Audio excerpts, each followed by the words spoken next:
No, he's not. No, he's going to do right over there.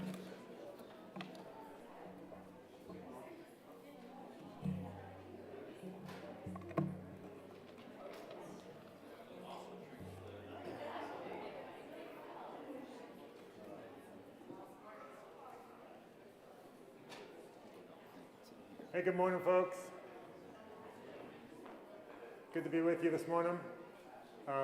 Carry on with the donut line and the coffee line and all of that. Do as you need. We're going to start a conversation over here, but we don't want to turn anybody away from the donuts and coffee. I am excited to be in this conversation with Reverend William Miller. If you were in the 9 o'clock service, you got to hear him preach, and you heard Miles' introduction. This is a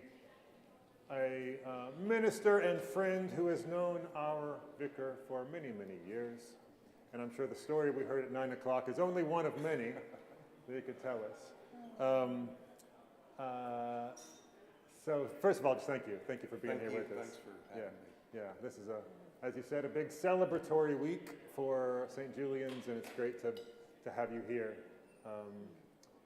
helping honor being at the men's retreat, and then just helping honor what this week means for us. Because if you don't know, we at the diocesan council this week we will be celebrated across the diocese for moving into parish status, from mission into parish status. As of next Sunday, you will be required to call Miles, no longer, nobody calls him Vicar Miles Brandon, but he won't be that anymore. He'll be a rector, and we'll be a parish. So that's exciting, and it's great to have you here for that. Bill, I want to, you've had a rich life in ministry. Lots and lots of stories that I would love to hear from you, but I really want to focus our conversation on a new edition of your book that's come out. So I brought the stack up here.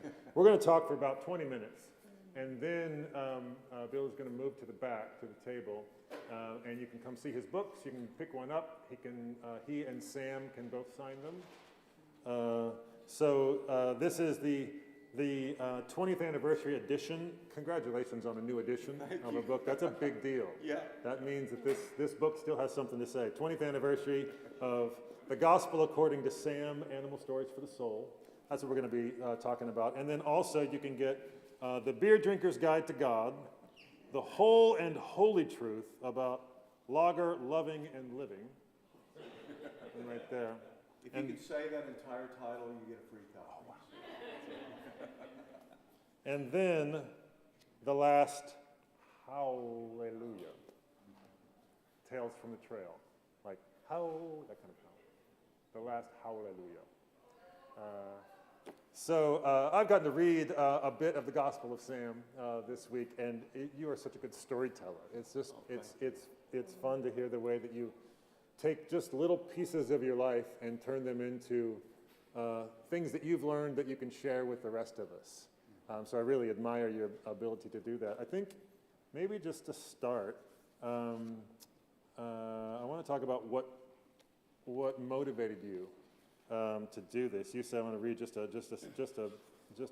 short bit here. This is when you were down. Must have been 25 years or so ago. You were down at St. James when you started working on this text. Started working on these stories. The stories in this book have been written and compiled over the course of Sam's life and the seasons of our shared existence. I'm grateful for our God-given partnership that has allowed me to evolve, explore, change, develop, and mature together. Allowed us, to evolve, explore, change, develop, mature together. Sharing life with Sam has not only helped me survive the challenges of human existence, it has taken me closer to Eden than I ever imagined possible. Say a bit, if you would, about what started you on this road to writing this book. So, if you don't know Sam's story, he is the fearless Airedale. And back in the 90s, he was home alone on a Sunday morning at my ex-girlfriend Rachel's apartment on Baylor Street near 6th Street. We had joint custody of Sam. And I had invited Rachel to come to St. James that morning. It was one of those relationships where we remained really good friends. In fact, she is a good friend of mine to this day, and I really cherish her and value our friendship. That's what we hope life can be like, you know. And so that morning, as she came to church, she left Sam home alone, as was her custom. And there was a gas leak, and there was an explosion, and the apartment caught on fire. And the flames swept across Sam and burned him severely and threatened his life. Sam was a smart dog. He ran and hid in a closet and burrowed under some clothes, and he began to cry out for help. This is a key moment in the story, because how many of us, when we get in trouble, we don't say anything? And so Sam began to cry out for help, and the neighbors who knew Sam and loved Sam heard his cry for help, and they risked their own lives to run up those stairs, kick the door in, enter into the flames, and pick Sam up and carry him to safety. And Sam, keep in mind, was burned over about 70% of his body. He ended up losing his ears. That's why he became the fearless, earless Airedale. But when the rescuers got him to the bottom of the stairs, in wonderful dog fashion, the tail began to wag. And, you know, even Sam knew, hey, I am in pain right now, but I am safe. I'm going to make it. And so just a brief story of how the book came to be. I was a full-time priest, and if you don't know, that takes up a lot of time. I thought y'all just worked on Sundays. I know, That's we not, only work on Sundays. Okay. And a lot of your creative energy that I might put into writing goes into my sermons. And so every summer I would take a little bit of time, write some stories. They'd go on a shelf till the next summer. I'd dust them off, return to it. But I came up with about 10 stories, not necessarily intending to write about Sam. I was just writing about life. There's a wonderful quote from the poet Mary Oliver. In one of her poems, she writes, "Instructions for living. Pay attention, be astonished, tell about it." Wonderful instructions for living. So for a writer, pay attention, be astonished, write about it. So I was writing about a lot of things as I paid attention to the world and how God might be speaking and be present, and God's love might be manifest in a story, a situation, a person, a life experience. And so I wrote 10 stories, and I gave them to my agent. I had an agent back in the day. I was living in Austin. I remember I met the agent for the first time at Z Tejas Grill. Anybody remember? Sure, yeah. And it was really wonderful that he had agreed to take me on, because for writers it's very difficult to get published or to get an agent, whichever one of those you're trying to do. And he really liked my stories, and I'll never forget, he said, you know, these are great stories, and I do want to represent you, but have you noticed how often your dog keeps showing up in the narrative? I said, you're right. He does. It's like when I'm reading my morning paper, back when you read the paper like this, instead of like this. And it never failed. I'd be reading the paper, and here would come Sam's snout and interject itself between me and what I was reading. Well, same was true of my writing. Yeah. Sam was interjecting his snout in these stories. And so the agent said, you know, first of all, that initial story of Sam's rescue, recovery, and recuperation is such good news in a world filled with bad news. I think you should just go for that.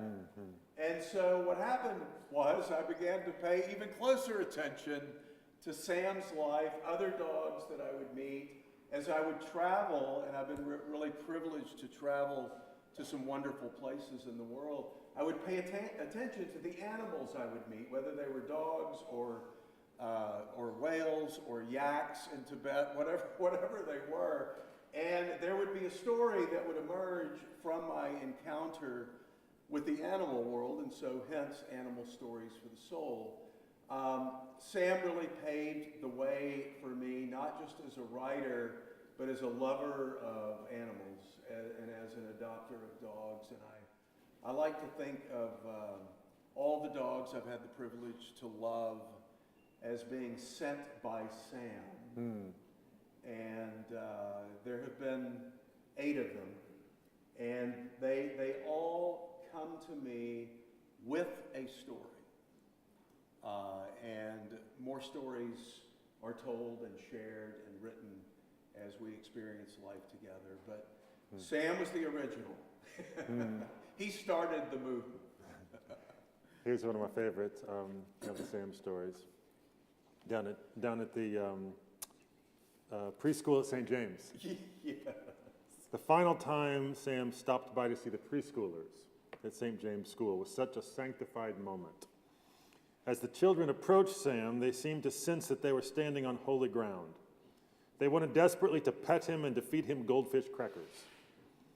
But they also stood in awe of this 82-pound creature, almost 3 times their size, with such big, sharp teeth and omnipresent woolly fur. So it was with great reverence that they approached, slowly, cautiously, some hiding behind classmates, extending their palms apprehensively, sweetly, goldfish in hand, giggling with delight as the cheese treats disappeared in a millisecond. The only evidence remaining was a thin coat of Sam's slobber. They held up their hands in horror and exuberance, in bewilderment and enchantment, not knowing whether to wipe their hands off on their pants immediately or never to wash that hand again. And in that moment, I was reminded that we come into the presence of the holy with just such a desire, approaching the altar of God awkwardly, reverently, wanting so desperately to draw near to God, to touch God and to be touched by God, to taste the substance of the Spirit, and yet respect the mystery of that moment. It's such a beautiful story, and it says it's a great example of that Mary Oliver line that you just gave us. Pay attention, be astonished, and tell about it. Yeah. And you did all 3 of those things, and we get to enjoy these stories, and the way that you process them, the way that you've not just said, oh, that's funny, they have slobber on their hands, cute kids, but just then take the next step and say, what might God be showing me from what I just saw and what I just paid attention to? And these things happen for us every day. We just miss them. Yeah. We're just not paying attention. Yeah. Was this so when you were beginning to gather these? I think you've sort of said that you like when you started to notice the way that he was showing up, inserting his snout in your stories and your experiences. Did the actual process of writing encourage you to start paying attention to all those moments? Yeah, and the beauty of Sam's story is that I was able to be present for all the seasons of his life as I was aging. Of course, I thought I was aging back then. Now I'm certain of it. I thought I had gotten to winter, but hey, that was yet to come. But the beauty of it is that I did get to see his exuberance as a puppy. I did get to see him mellow slightly. I did get to see him learn and grow and adapt. I did get to see him go through the trauma, and it was really funny. He was also accused. The fire inspector's official report actually said the cause of the fire was that the dog turned on the gas jet. And so not only was Sam wounded, he was accused of a felony. And he just went with it. But you know, being able to be with him in those older years when he couldn't get up the steps, and yet, if I was up the steps, he somehow did get up the steps. And what a powerful moment that was for me to watch him struggle as an old dog, obviously in a lot of pain and discomfort, but wanting to be with me and worth that discomfort, worth that struggle, to be with me. We had finished the book and it had gone to the printer when Sam took a turn for the worse. He lived to be over 12, but we said goodbye to him before the book had come out. And so I called my editor in New York. This was a church publishing book. They also published the prayer book, the Book of Common Prayer. You may have heard of that. It's a bestseller. Yeah, it's a good one. It's a good one. I keep thinking Sam is going to overtake the Book of Common Prayer. Not yet. It hasn't happened. Not yet. Second edition, though. That's right. So I told her what had happened, and she stopped the presses, and she said, "You got to write about his death, because we all experience that with our animals quicker than we would like, but with our loved ones at some point." And so I was able, that was a gift and a blessing to be able to write about that and share the story of our surrounding him in love at that last moment, not without humor, because Sam wouldn't want it any other way. But it's such a sacred, holy moment to be there when you say that final goodbye to your best friend. And when I share that story, and I look out on a congregation or an audience, I can tell immediately who has said goodbye to an animal, because you know what that feels like. It's one of life's most difficult goodbyes, because we are saying goodbye in some ways to the purest, most incarnate expression of God's love that we have known. Although people can be wonderful. Some of my best friends are people. But let's face it, the dogs just seem to get it. They seem to get it faster.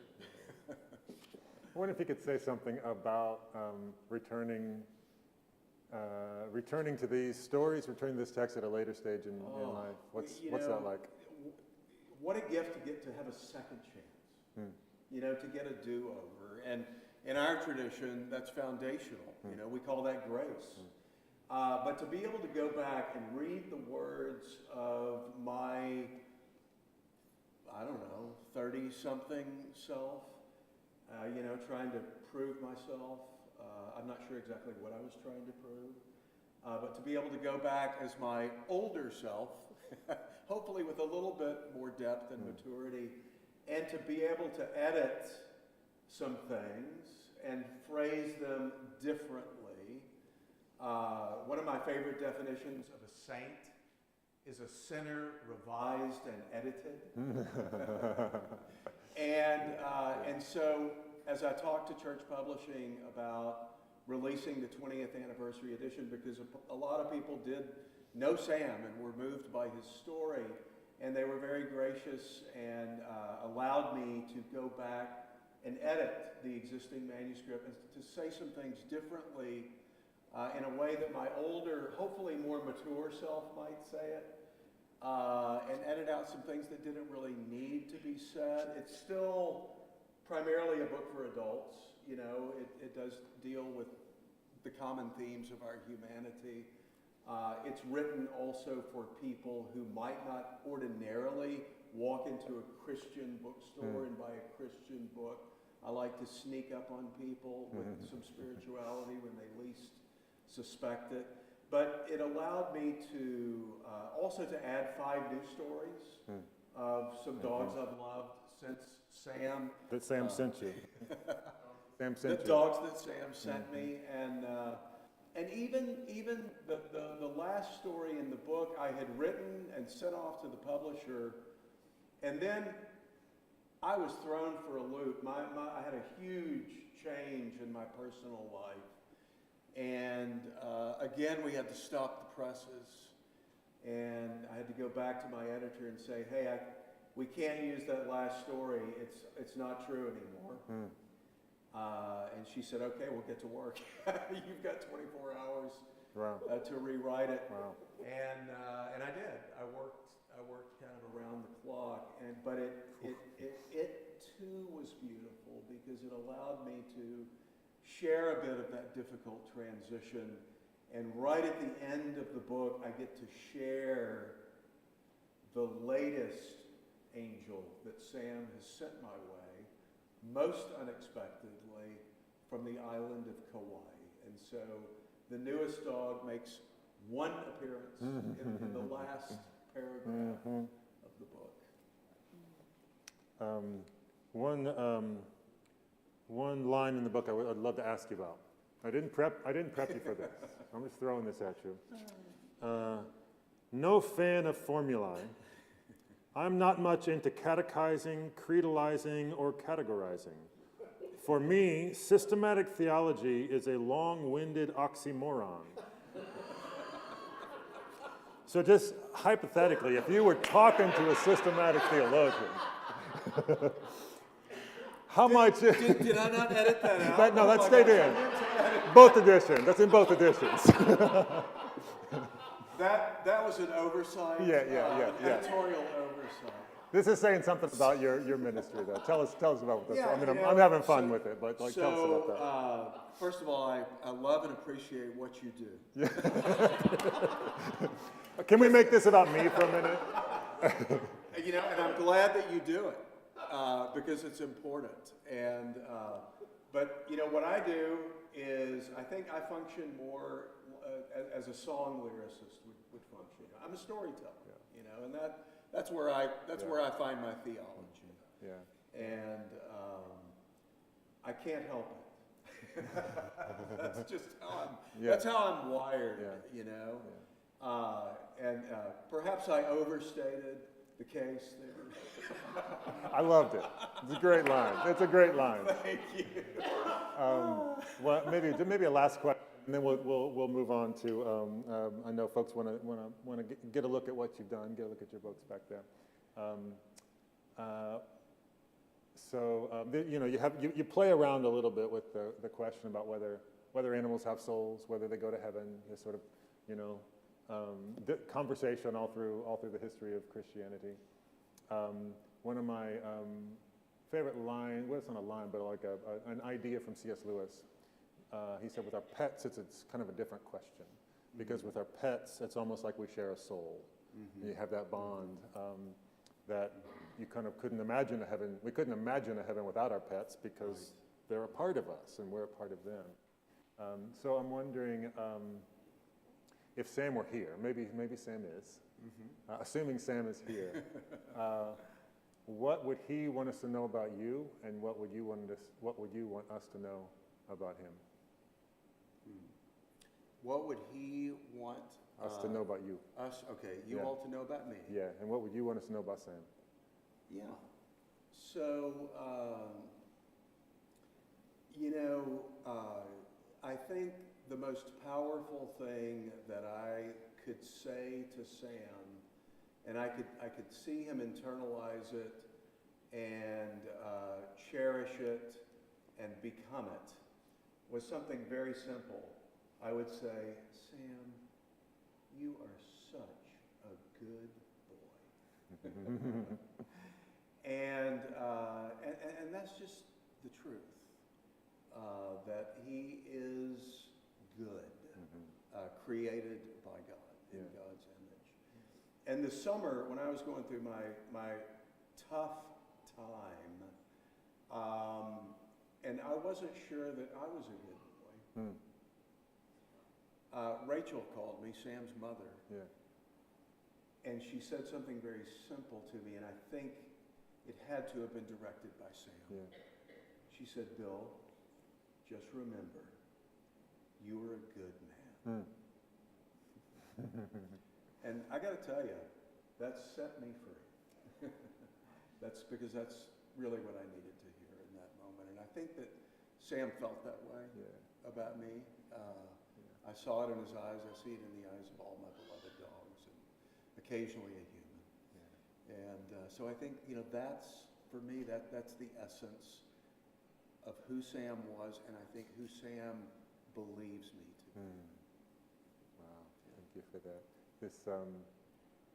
We heard some of this in your sermon. I definitely hear it in your writing that goodness doesn't mean perfection. Goodness doesn't mean, you tell us who you are in the book, and you're not, what did you say in your sermon? You called it the honest to God Lenten truth. There's a beautiful message, I think, of faith seems to go throughout your ministries, throughout your writing. We heard it in the sermon, which is we are called to be good. We are called good by God, and nothing we do can undo that. We are just God's good creatures. Yeah. Preach. Yeah. Thank you so much for being here with us. Yeah. Sure It's a enjoyed it. pleasure talking to you. Awesome. What we're going to do at this point is we're going to pop open those doors. It's a little table set back there, and you can come in and continue the conversation with Father Bill.